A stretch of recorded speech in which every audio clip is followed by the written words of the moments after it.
any of you guys stop to think, what is Entity 303? What was he like when he was back as a human?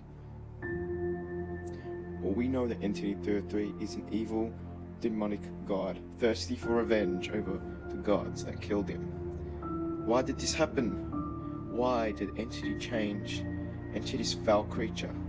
Why does he exist as an immortal? Why isn't he mortal anymore? The true story is about to be revealed.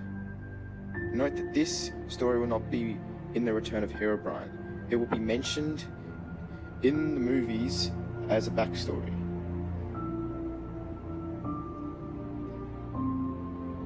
First, let's get to the basic information. As we know, Entity 303's real name is John, but we have no whereabouts of his last name.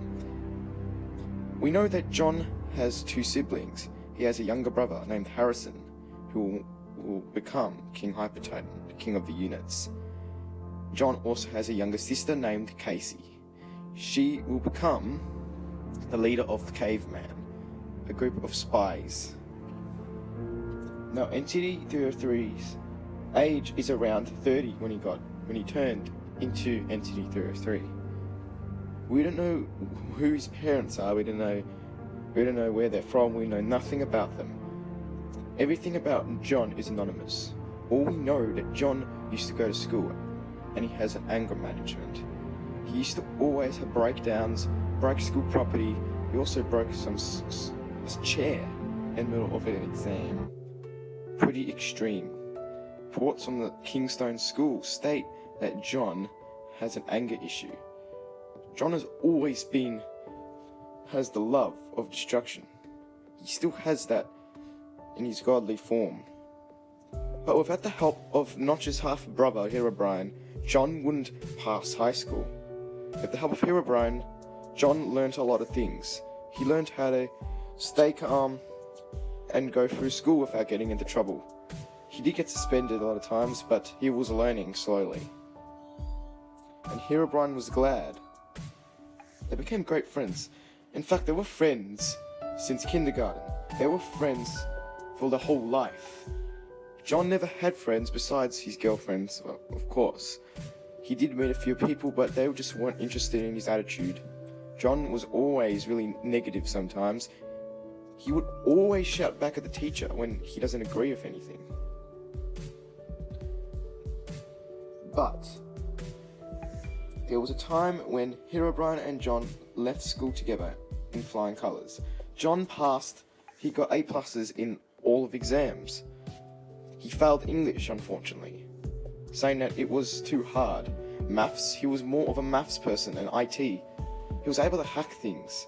He learned how to hack from his teacher told him how to work on special computers at school. So John was probably the most advanced IT expert at Kingstone High. Pretty impressive.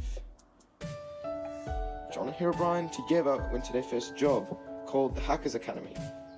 Herobrine didn't mind it, but he liked working on computers.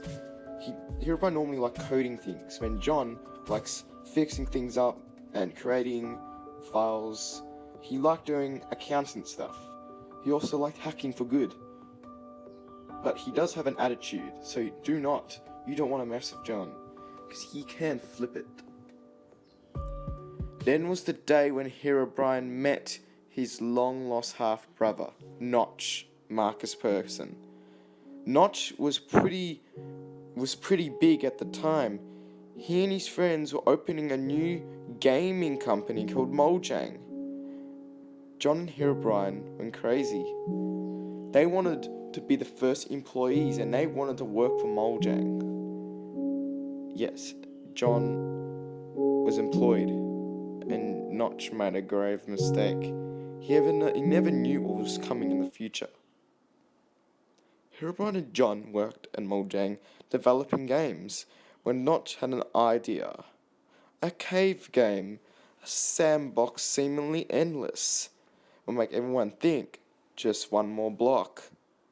The cave game was created by Notch, Jeb, Herobrine, and John. They all developed the game together with some other employees that are unknown to us. Around May 2009, John was working on the game full on. He went night shift. Herobrine had to stay with him just in case any issues happened. And that was the night when everything changed. That's the night when the table flipped over. That was the night when John started turn into what we know as Entity 303. Herobrine wanted to leave, and as well as John, he wanted to drive Herobrine home. Herobrine refused. He wanted to walk home. But that was a bad idea because it was really late at night, past midnight, and a lot of drunk people were out in Swedish cities. A drunk man bashed open a door on the sidewalk while Herobrine was walking. He went up to Herobrine and pulled out a gun. Herobrine was shocked. He couldn't move. The drunk guy said, "Hey pig, you dirty pig! Give me a cash, you can't see me!" Herobrine was frozen. All he could say was, "No, get the hell, get lost, man." But that was a bad move. The drunk man shot Herobrine 3 times in the head. The drunk man stole all of Herobrine's money. And that's when John and Notch got the news. Notch was saddened with grief. But John, he changed. He wasn't John anymore. He was a murderer. He killed 2 policemen in the site. He retreated just before the policemen could arrest him. He went back to Moljang.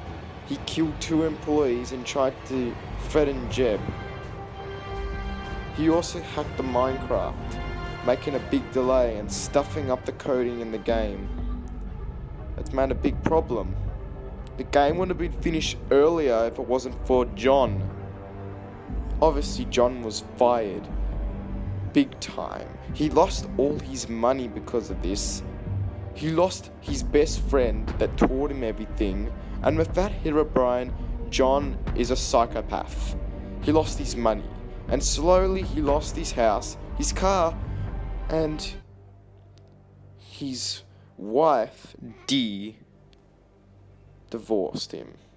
That literally shattered John, that he was depressed for ages. He thought he was gonna die very soon because he knew about depression. He knew that people can die from it. He wanted to stay alive as long as possible. He didn't want to die like this. So John went to his brother's house. Harrison and his girlfriend named Emily, also known as Gaia Unit. John explained everything to his brother. As you know, the brother tried to help. Harrison was a good person and he was willing to help John. He said that Herobrine is dead. There's nothing you can do about it. Try making friends with Notch this time. But John said that Notch fired him and he wouldn't never forgive him. He's gonna take revenge on everyone. And if he says if the Minecraft the game gets released, he's gonna hack it and kill all players that play that filthy game that doesn't deserve to be released. He got mad and punched Gaia Unit behind the head and fled. Disturbing. But he never knew that Herobrine's soul was still in the overworld. It was still haunting Moljang. One night, Notch was coding the game. He was adding in the first Steve. He was rendering the picture and adding and coding it into the game. And then there was a virus. Herobrine's spirit has possessed the first Steve skin. There was an error, and Notch had no choice but to delete the skin. He never realized that it was stuck in the game, possessed it. if Notch hadn't deleted the skin, Herobrine's spirit wouldn't have been trapped in Minecraft. Now the Steve has white eyes because the soul has corrupted the Steve's skin. Herobrine is trapped in a coded game. It's a bit like Wreck-It Ralph. But that's when Notch decided to make a second Steve, and that is the original Steve that we know as. But that's not the official Steve. The first Steve is Herobrine. And Notch never knew. Because this first Steve, if Herobrine hadn't possessed that first Steve, Notch would have realized that and deleted it permanently, but he couldn't, because there was a spirit possessing it. John was clouded with grief. He cried every night. He couldn't stop wailing about Herobrine. That's what he cared about. He wanted his friend back. One night he was thinking to commit suicide when he had a dream. But it was a trap, not a dream. The Greek goddess of love, Aphrodite, was speaking to him. She said that your problems can be fixed by just wishing and saying a few words. She handed him a grass block, a Minecraft one. She said, speak a few words and it will come true. If you find yourself in any danger, use the sword. This device can defend you at will. Anything you wish of will come true, even your beloved Herobrine. John woke up and found the wish right next to him. The witch, able to grant him anything, he touched it. His mind he was addicted as soon as he touched it. He was tempted to wish and do anything, something not even a madman would do. He wanted to talk to Aphrodite in person. But you know, Aphrodite is a very tough, probably the most powerful goddess of all history. She is not very nice when it comes to this stuff. She has cursed many people in the past. Many. John was one of them, and he was about to fall for a trap. Aphrodite had this plan the whole time. Aphrodite wanted John to become Entity 33. She wanted him to become and rule his own empire. She wanted him to rule, be satisfied, and then he will fall, and he will be banished and fail miserably. She wanted to punish John. This is a really unusual way to do it though. So John decided to go to the underworld, but he couldn't. He wanted to save Herobrine's spirit from the underworld, but he couldn't because he had to go to Olympus. He went to the top of the Empire State Building and went to Olympus itself, the giant, majestic kingdom of the gods. Aphrodite was nowhere to be seen. She was in the shadows watching John's every move, while John was arguing with the king of the gods, Zeus. Zeus told him that he couldn't do anything for this random stranger in rags, screaming at him, demanding him to save his friend Herobrine.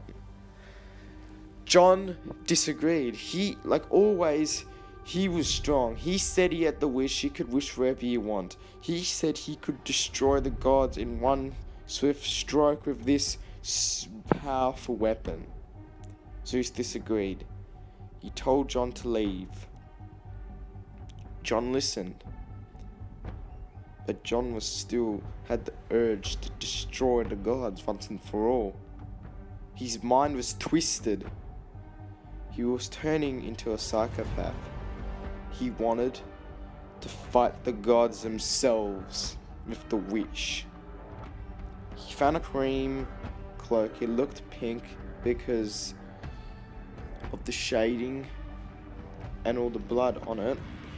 He stole dark red helmet and some armor. He looked like an anonymous warrior walking through Olympus. He assassinated as many people as he could. He got the wish, turned it into a deep blue sword, full of power. It looked like the sword itself was flaming with blue flame, covered in energy. Energy radiated through it, and it produced its own light. It was so strong it cut through anything it touched.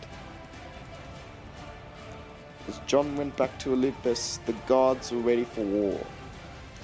There were only 10 of them. Zeus was nowhere to be seen. Aphrodite was somewhere enjoying the scene, giggling to herself, saying, "Everything is going as planned." And Hades, just that stupid son of a bum, sitting down in the underworld doing nothing, not even knowing what's happening. John snapped. Without saying any words, he fought the gods. It was a massive battle royale. The Wish was smashing against the gods' weapons. The gods never gave up. They didn't realize how strong the Wish was. They were getting hacked. But since the gods were immortal, they didn't die. They kept on respawning, fighting, and fighting all over. Ares was still overwhelmed by this, even though he's the god of war. John was all battered. Even though he was immortal, the Wish was protecting him like a force field. The gods were overwhelmed. They were getting tired. They couldn't stand this. The war went for ages. There was rubble everywhere. John was hideous. He had a giant scar going down across his face. His clothes were ripped. His skin is turned dark.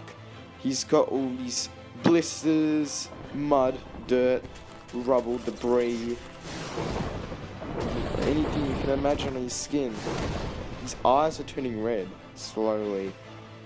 They were not exactly red just yet. They were pink. And that's when it came.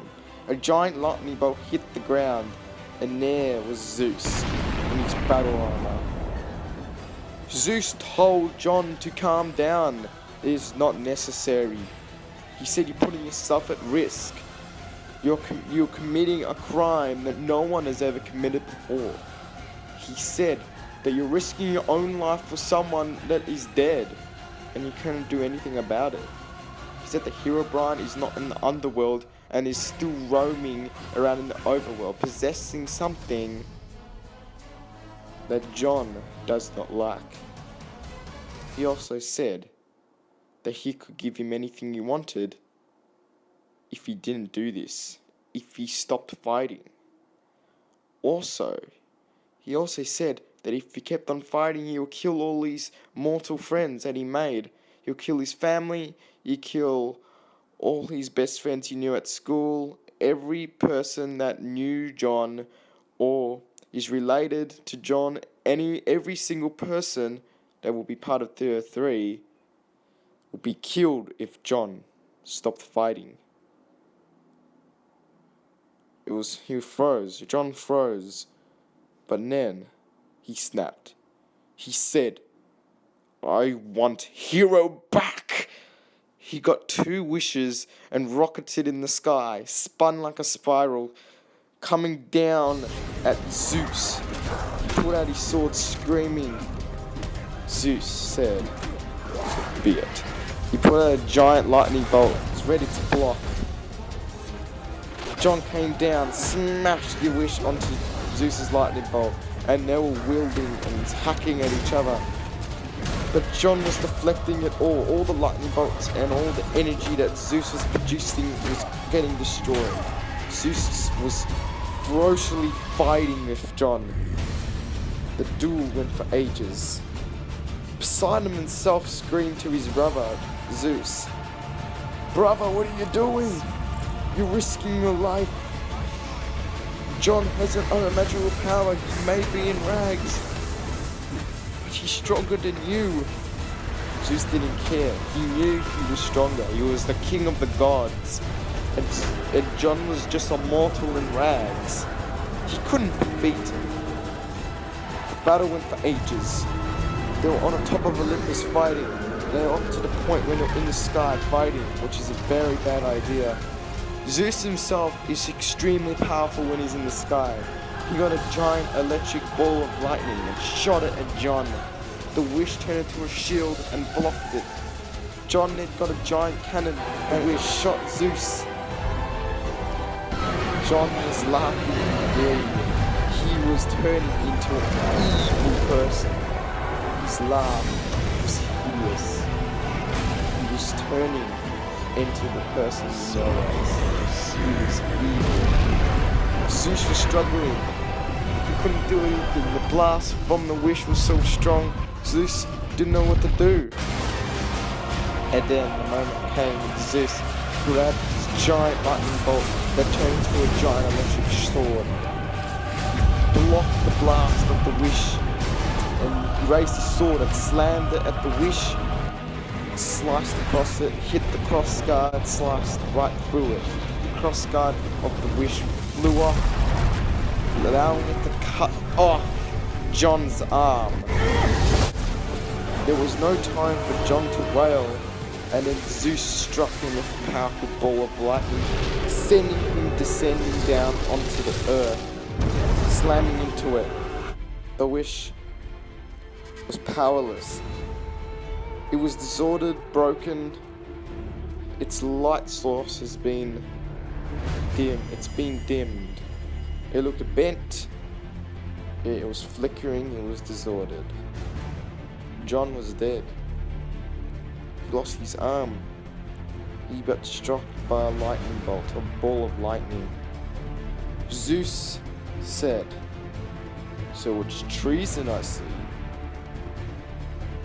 He got a golden chain and wrapped it around John's dead body. The gods themselves were yelling to Zeus, saying, "What are you doing? He's immortal. Surely you can give him another chance." Zeus disagreed. He shook his head, saying, "This is no mortal. It's a monster. And I'm gonna give this monster what he truly deserves. I'm gonna send him where monsters live."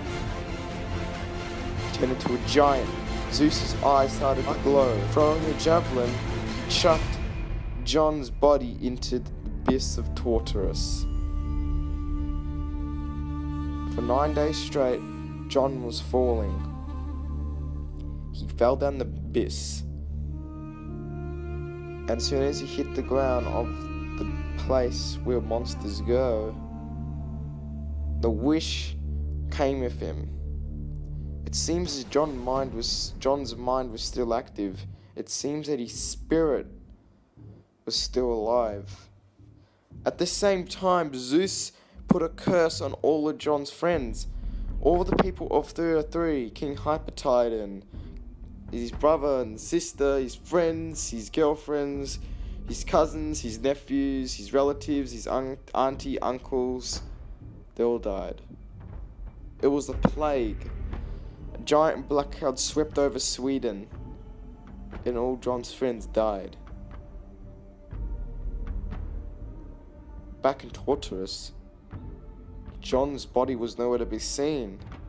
All was left was a shadow, a black figure with glowing blue eyes.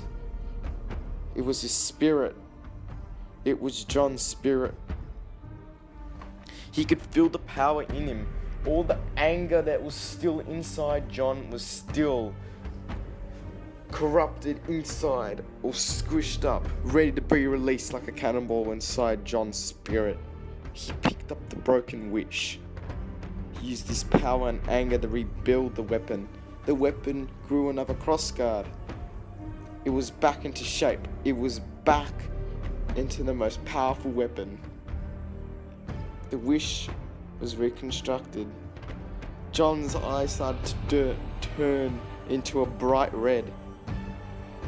He wished to himself.